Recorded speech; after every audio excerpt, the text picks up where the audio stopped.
Happy Camper Radio starts in 3, 2, 1.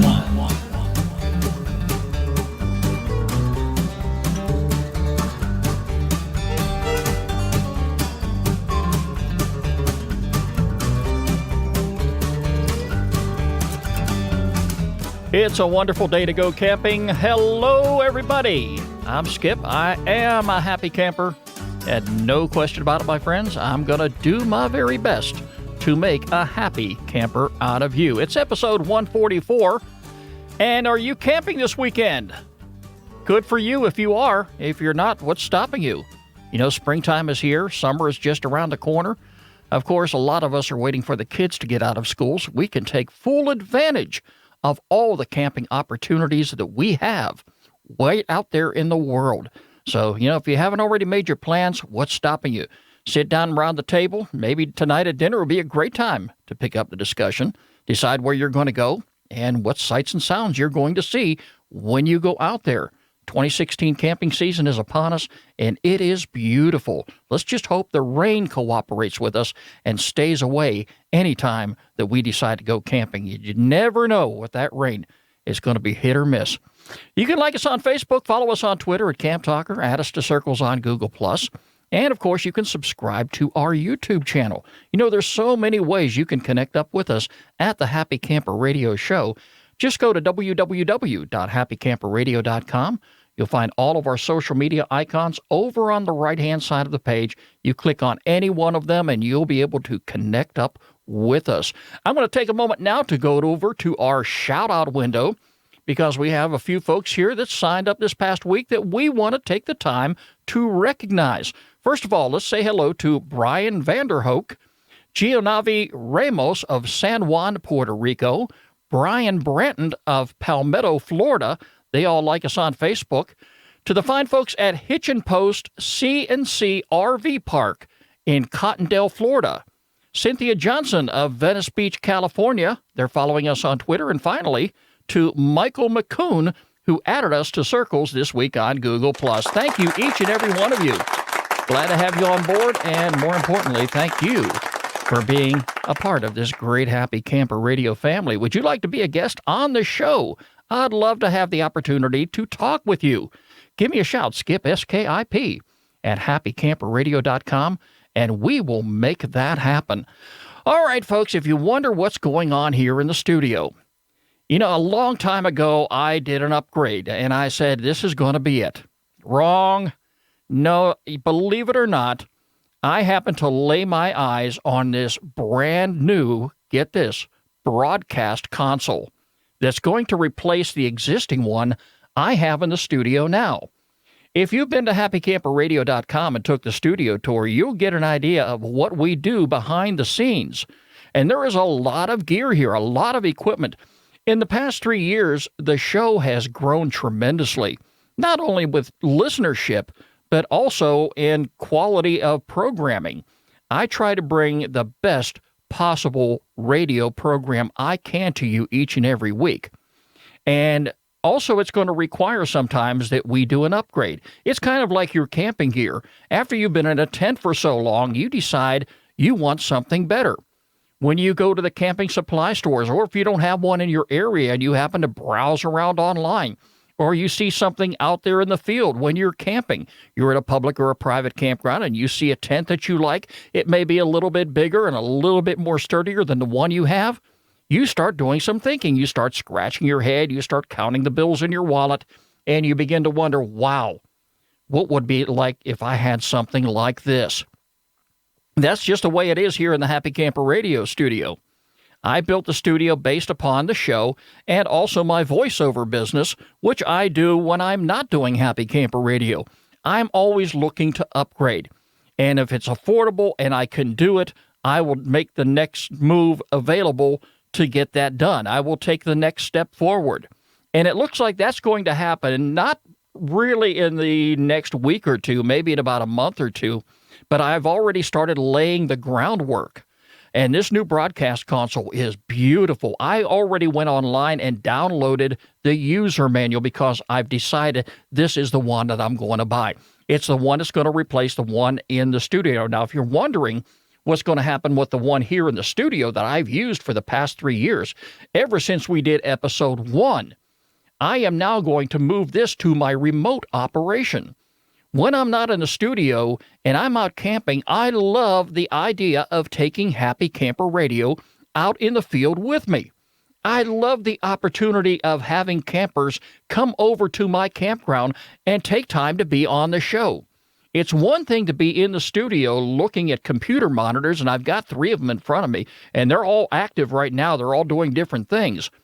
But when I'm out in the field, I love the opportunity to sit face-to-face with fellow campers. Not only do I have a microphone, I have 2 microphones and headsets out there for them to be on the program and to take part in what we're doing.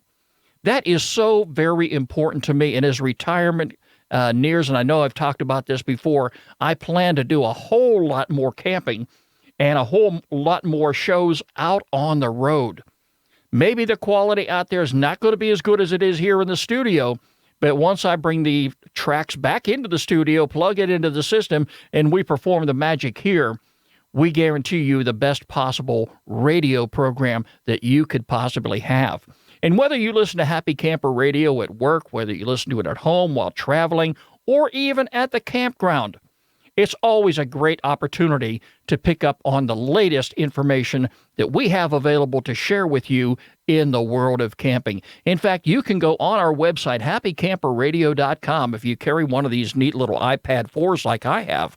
Just go to our website, and if you have internet capabilities, and a lot of campgrounds do have Wi-Fi these days, you can pick up any one of our previous episodes, not just the current one, but the previous episodes, and listen to them while you sit around the fire.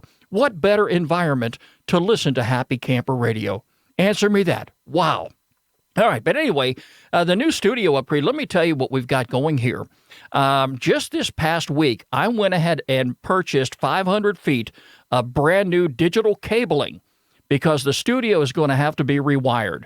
No doubt about it. We're going to take away all that analog wiring that we had, and we're strictly going digital. Now, there's not going to be any interruption in the programming of Happy Camper Radio because all this wiring that we're going to be doing is going to be done long before the console arrives here. So once everything is in place, all I do is disconnect the current console and plug in the new console. Everything will be plug and play, and we should be ready to go. Of course, I'm expecting a few stumbling blocks, and I'm probably going to have to do some troubleshooting on a piece of equipment here and there, but we're going to get it done, and I'm going to have all the information, everything that I need to actually get this show on the road here again once that new console comes into play. I'm very excited. I'm rattling on about this right now. You can tell I'm like a kid in a candy shop. But I just, like I said, I picked up the new cabling, I picked up the necessary tools for the installation, and I'm going to go ahead and get that done. So more to come on that. If you haven't already taken the studio tour, do that now. happycamperradio.com. Right there in the toolbar at the upper part of the page, you'll see Studio Tour. Click on that, and you'll see all the information that we have. And, of course, as this project goes forward, I'm going to be sharing some information and photographs with you on our social media pages. So if you haven't already subscribed, go to facebook.com and like us on Facebook. And we'll definitely give you a shout-out on the show. Twitter, our sign-in name is Camp Talker. Just look us up. You can follow us on Twitter as well. So a lot of different ways you can connect up with us, and be looking for some of those photographs and more information about the Happy Camper Radio studio upgrade in the weeks ahead. All right, folks, here's what I want to do today on the show. I want to take time to talk about our camp inventory. A lot of us are down and out in the winter months. Understandably so. Not everybody enjoys fall and wintertime camping like I do. I don't go out and camp in 5 feet of snow, but here in the South, we do get a little bit of snow every now and then, but a lot of the temperatures that I camp in are extremely cold temperatures, and I camp out with a lot of friends in the wintertime. We bring lots of firewood, we bundle up, we do everything we do to go prepared. But it's going to be very important, no matter what time of the year you go camping, is to take the inventory that you need to make sure you have all that you need before you head out on that camping trip. Folks, I can't tell you how important this really is. If you haven't already started camping in the 2016 camping season, right now would be the excellent opportunity to take a couple of minutes and bring your gear out. Spread it out on the garage floor, spread it out on your living room floor, because I do understand that not everybody lives in a home. Not everybody is going to have the storage available in an apartment that you would in a home. There are a lot of people who are apartment dwellers, but are also campers. They may not carry as much equipment around as I do, but they do have camping equipment, and they enjoy camping just as much as the rest of us do. So no matter how little you have or how much equipment you have, you want to make sure that everything is in proper working order, and just as important, that you have everything you need before you head out the door on your next camping trip. Nobody enjoys going to camp unprepared. And when I say unprepared, if you arrive at your campground and you start setting things up and you find out that you left something behind or you didn't include something in the package that's going to allow you to take in as much time as you possibly can there at the campground, then something's wrong. You've got to be prepared before you go out and maximize all the opportunities that you have when you go camping. Camping is supposed to be stress-free. You don't want to carry on any additional stress with you while either traveling to camp or when you get at camp. You want to get there, you want to get set up, and you want to take the time to relax and enjoy the outdoors. Again, weather permitting. I hate going camping and having a rain shower just wipe out all my plans, and not only that, but also soak all of my equipment to the point where I am loading everything back in the truck and going home. Weather is something, it's a toss of the coin. And for most of us, when we make our camping plans, we do this in advance. A lot of us have full-time jobs. Some people have off on the weekends. Some people have 2 days off in the middle of the week. But when you go camping, you want to have wonderful weather. Sometimes you have to put off that trip because of 100% chance of rain showers. Hey, I've been there and done that, and I know what it's like, and I know how frustrating that is. But when I go camping, I always make sure I have every piece of equipment, everything that I'm going to need from the moment I arrive to the day I pack up camp and go home. And how depressing is that? Yeah, it is. A lot of us don't want to go home once we get to camp because we want to take in as much as we possibly can. But if you forgot something, I don't care how small or how large it is, it's going to put a damper on your plans because in a lot of cases, you're going to have to go back out and you're going to have to buy it from someplace locally. And the prices of items where you are going camping may be a little more expensive than they were, say, if you were to buy it back home. And that could be the smallest of things. You've got to take your gear into consideration, and you've got to take care of your equipment. Again, I have lots of gear, and I have a storage closet in my garage. It is my designated closet for all of my camping equipment. And if you've seen some of the pictures that I've posted in the past on Facebook, the 8-foot bed of my pickup truck is completely loaded. There is no room for anything else in there. That's just how much equipment I take when I go camping, and I'm a one-man show. Nobody goes camping with me. I usually meet up with some folks, and I sit around the fire with them. I camp with them. But all my gear is strictly gear that I use and not share with anybody else. In other words, my kids are grown now, and they're off doing their own thing. I would love for them to come camping again sometime with Dad and my nieces and nephews, who I haven't seen in the longest time. I really want to get them together. I'm going to have to practice what I preach and put in a request for a family reunion camp. I did that episode here a couple weeks ago. Had a lot of fun doing that as well. But in any event, when I go camping, I want to make sure I have everything I need, even the slightest thing I do not want to forget. And, no matter how much equipment you carry, your equipment is going to be very important to you. Some folks carry very little equipment, and they can still have as much fun as anybody else. You may live in an apartment, and you may have one closet where you keep your tent and maybe a small stove, a sleeping bag, and that's it. That's okay. That's all right. But, I have built up my camping gear over the years, and I have a lot of fun setting up camp. I have fun tearing down camp. Even though I'm depressed, I don't want to go home. It's that way every time, but that's just a fact of life. But I make sure that I take good care of my gear. And no matter how good I take care of my equipment, I always make sure that I set the time aside to make sure I have everything I need and that my gear is in proper working order. You want to check your equipment anytime you go camping.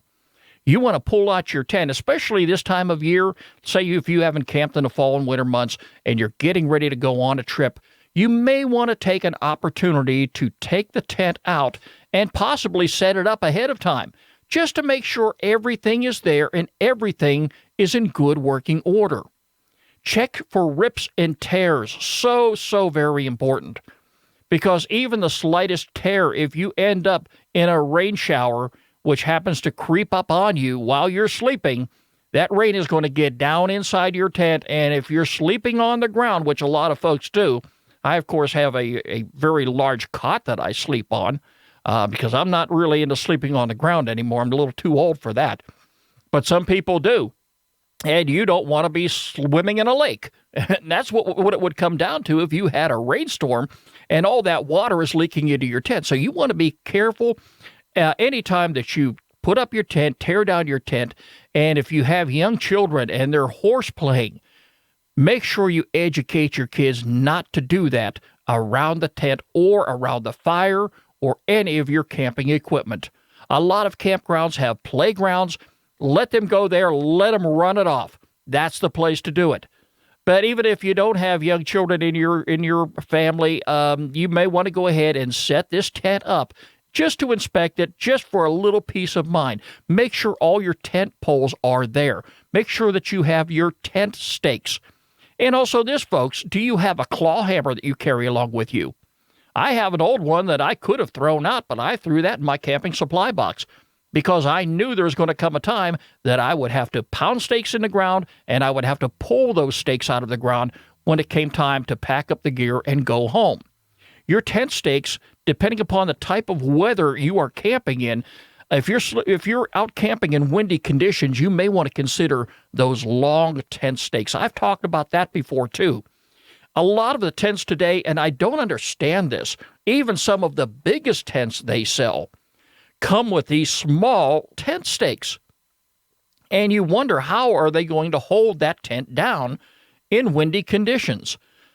A couple years ago, when we camped out locally here at our Stone Mountain Park campground, beautiful campground, folks. I'm glad to be living close to it because I can go there anytime. We had a big wind gust that came through there, and I mean, I'm telling you, the wind was so powerful and it was so strong. And a lot of us camping by the lake had our equipment tossed and turned upside down, and a lot of folks just packed up right there at that very moment and packed it up and went on home. The campground looked like a mess. It looked like a hurricane went through there, even though it wasn't a hurricane. I don't know what it was that came through there, but heavens, I was so happy that I had those large tent stakes, because when my brother and I got out of that tent was just swirling around back and forth, but it was secured to the ground by those very long tent stakes. Consider buying some of those, even if you buy a new tent. It's so very important to have them handy. And you never know what the weather conditions are going to be like. None of us ever knew that we were going to experience something like that when we went camping. Make sure you have all of your equipment handy, your tent stakes, your poles, your tent. Everything is carefully inspected. It wouldn't hurt for you when you break out your sleeping bags to open them up and let them air out. Look for any signs of moisture or mildew that may have set in. You may even want to climb in that sleeping bag to make sure that you're going to be just as comfortable as you were last year when you went camping. I have a couple sleeping bags. Now, I don't keep them in the garage. I keep them here in the house in the closet. And I also keep them inside of garbage bags. That's important too. Protect your equipment. And for me, on the other hand, this sleeping bag that I have, I've had it, I want to say, at least a good 20 years now. And it's lasted me a very, very long time. It came with a plastic bag, a real heavy-duty one, but over time, that wore out. It tore, and I had to have something to replace it. Garbage bags don't cost all that much, and I've been using the same garbage bag probably now for the past 3 or 4 years for each one of my sleeping bags. I usually take 2 with me. Just in the event that one of my relatives decide they want to show up at the campground, that's okay. Hey, I've got a sleeping bag here for you if you want to use it. I try to be prepared for my guests and not count on them to show up and have everything that they are going to need. When I was camping with my nieces and nephews, my brothers, my sisters, and any other relative, when we did our little annual camping event back in the day, when the kids were much younger, of course, I was the one who took care of everything. I made sure all the I's were dotted, all the T's were crossed. Everything was taken care of so nobody else had to worry about that. That's just the way I am. It tells you what kind of a camper I am, too. Been doing this for a very long time. Your lanterns and stoves, these are very important items, too. Things that you definitely want to make sure are in proper working order. Test them out ahead of time. And folks, always, always make sure that when you light your lanterns and you light your stoves, that you do it outdoors. Never light your lanterns or your stoves inside of your home or your apartment. You must have adequate ventilation. They are designed for outdoor use, and that's where you want to use them, and that's where you want to test them out. Make sure you have an adequate supply of fuel as well. I use these little butane stoves. I've talked about them too. I carry about 24 canisters with me. Yes, that's overdoing it, but I'm never going to run out wherever I am. I also make sure I have adequate propane with me because in the wintertime months, I've got that brand new tent heater. And last year, I burned up probably about 2 of those 1-pound tanks a night. That's going to change this upcoming season because I'm going to convert over to the 20-pound tank and never have to worry about that. But I still will carry some of the 1-pound propane fuel canisters with me. You never know when they're going to come in handy. Also, keep some spare parts on site for repair just in the event something breaks down. If you're mechanically inclined, you may want to replace a generator that burned out. Carry a couple of those. If you're not sure what a lantern generator is, read the manual. You can pick them up in your camping supply store. They're usually there on the shelf. Get the one that is suited for your particular lantern and carry a spare with you. It also wouldn't hurt for you to carry some handy tools to get the job done. A lot of folks do carry a small toolbox with them when they go camping. And if you don't want to do that, just make sure you have the right size wrenches and screwdrivers to get the job done. Your mantles for your lantern, you don't want to dare go camping without some of those. Now, here's a problem I have. When I go camping, and anytime I go to a camping supply store, I'm always browsing down the aisles, up and down the aisles. Is there something here that I really need? Now, I know I sound like I'm not a window shopper, that's for sure. But when I go into one of these stores, I see something that I may need and I may not need, but I hate to walk out of the store empty-handed. And if anything, I will pick up a couple mantles for my lantern because they will get bounced around, and sometimes those mantles, after they've been lit, they're real delicate. And if it gets bumped the wrong way, then it's going to shatter and disintegrate. You know what I'm talking about. But those mantles, it's always good to have a couple spares with you. The last time I took inventory, shame on me, I opened up my box and I counted at least 20 packages of mantles that I'm taking out on the road with me. That's what I've been doing. That's how many I have bought over time. But it never hurts to have some extras on hand. Here's one of the most important things you want to check, folks, is your kitchen supplies. Most of us have a box full of great stuff. Pots and pans, paper plates, plastic forks, knives, spoons, napkins, paper towels. You don't want to be without any of those. And these are items we're going to go through real quick.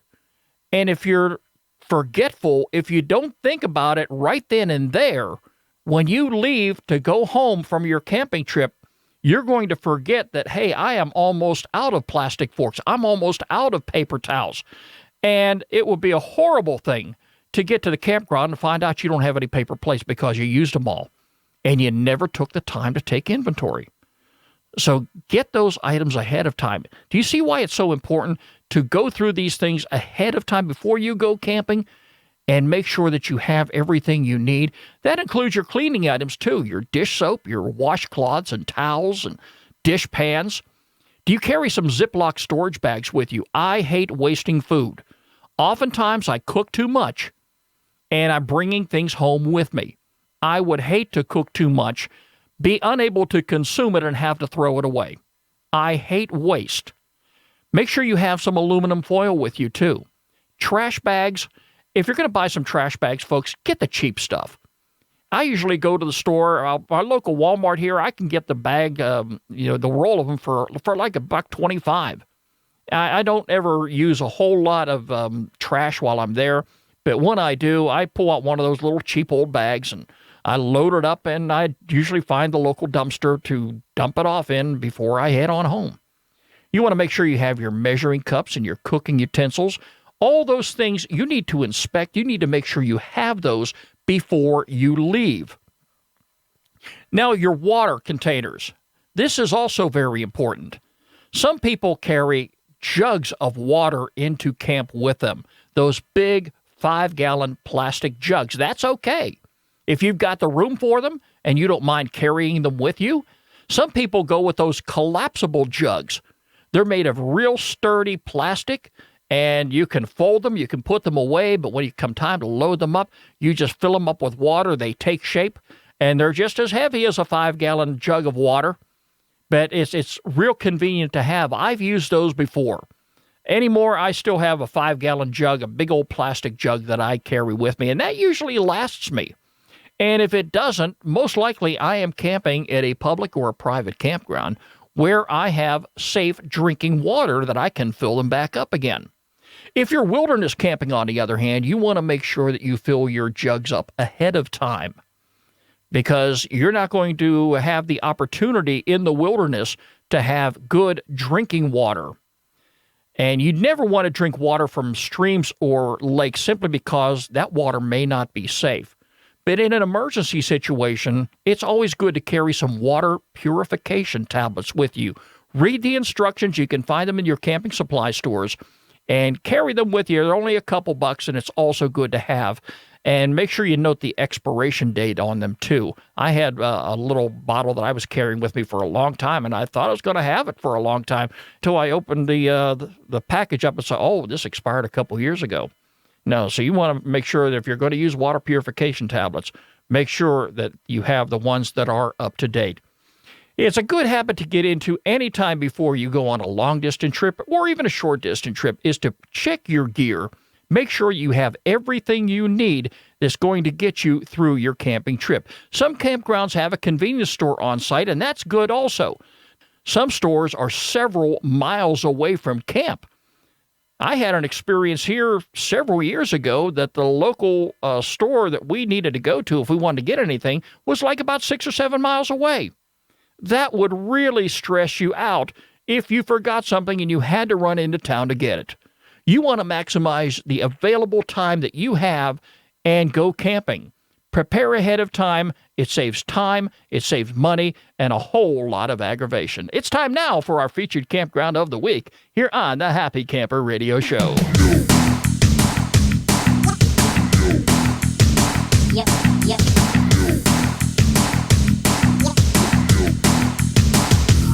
I love year-round camping.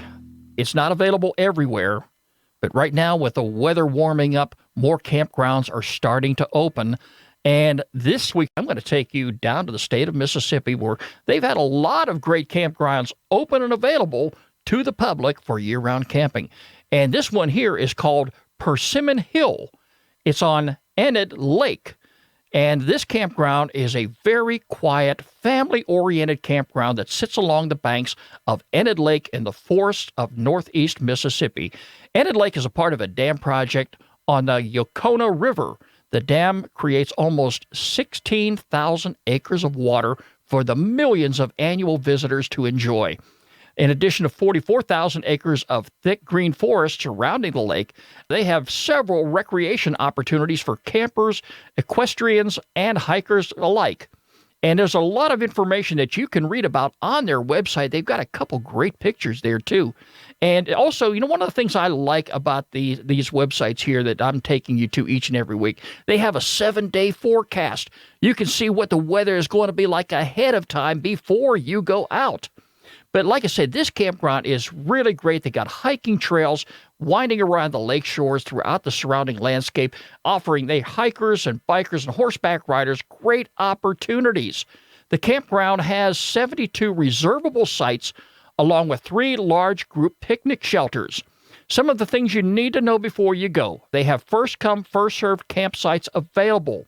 No horses or livestock are permitted in the campground, and I don't know too many people that take their horses or the livestock out with them. So you ought to be all right. You shouldn't have any problem at all. But check out some of the activities and amenities right there on their website. A lot of things there to enjoy, a lot of features, a lot of great amenities. And we're going to have it on our homepage all week long under the Featured Campground button. Check it out. It's Persimmon Hill in Mississippi, and it is our featured campground of the week here on the Happy Camper Radio Show. And of course, if you have a campground that you would like for us to feature on the program, get in touch with me, Skip, S-K-I-P, at happycamperradio.com, and make sure you include a link to the campground website. Well, folks, that's about all the time I have for today's show. As always, it's a pleasure sitting around the fire and sharing information that I can with you about the world of camping. It's what I do best. It's what draws me into the studio each and every week. Remember, every pet deserves a loving home. I want you to do just like I did. Visit your local shelter and adopt a pet today. You can catch us online anytime at www.happycamperradio.com. Like us on Facebook, follow us on Twitter at Camp Talker, add us to Circles on Google+, and now subscribe to our YouTube channel. The Happy Camper Radio Show is a presentation of Skip Huber Productions. I'm Skip. I am a happy camper. And no question about it, my friends, I'm going to do my very best to make a happy camper out of you. We'll talk to you next week. Have a great one, everybody. This is Happy Camper Radio.